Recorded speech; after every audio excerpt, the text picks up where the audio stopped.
Para maiwasan ang pagkahumaling ng publiko sa online gambling, nakatakdang maglunsad ang PAGCOR ng 24/7 hotline at AI-powered tools. Yan ang ulat ni Mela Lesmoras.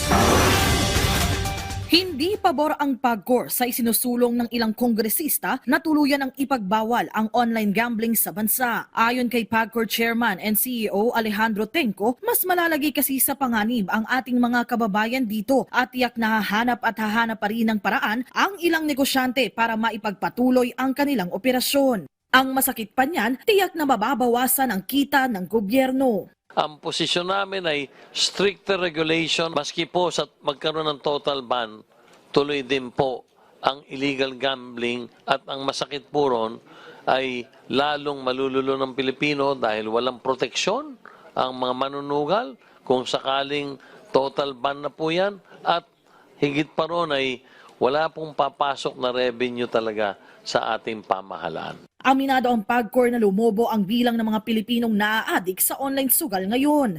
Mula sa 49 billion pesos noong 2024, inaasahang papalo pa sa 60 billion pesos ang kita ng PAGCOR mula sa online gambling. Mas malaki pa raw sana riyan ang kikitain ng gobyerno kung lahat na nag-ooperate nito ay legal.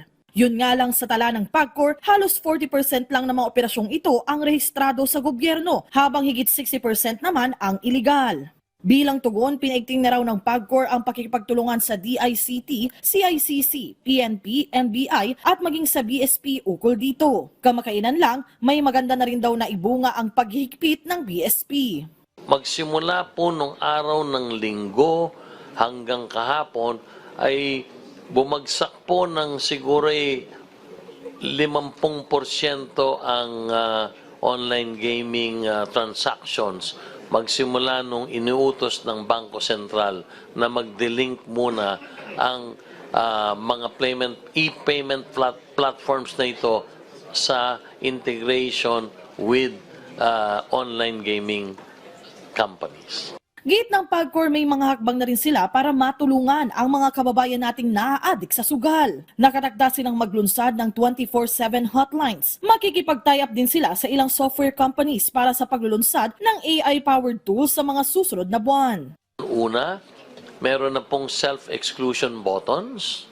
Pangalawa, pwede na pong ma-monitor or ma-track ang playing habits ng mga consumers.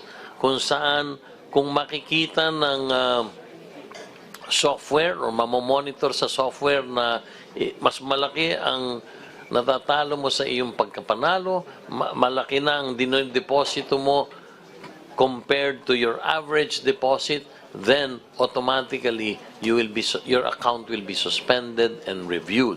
Bilang isa sa mga income-generating agencies ng pamahalaan, humarap sa Kamara ang PAGCOR para makilahok sa pagpapatuloy ng deliberasyon ng proposed 2026 national budget.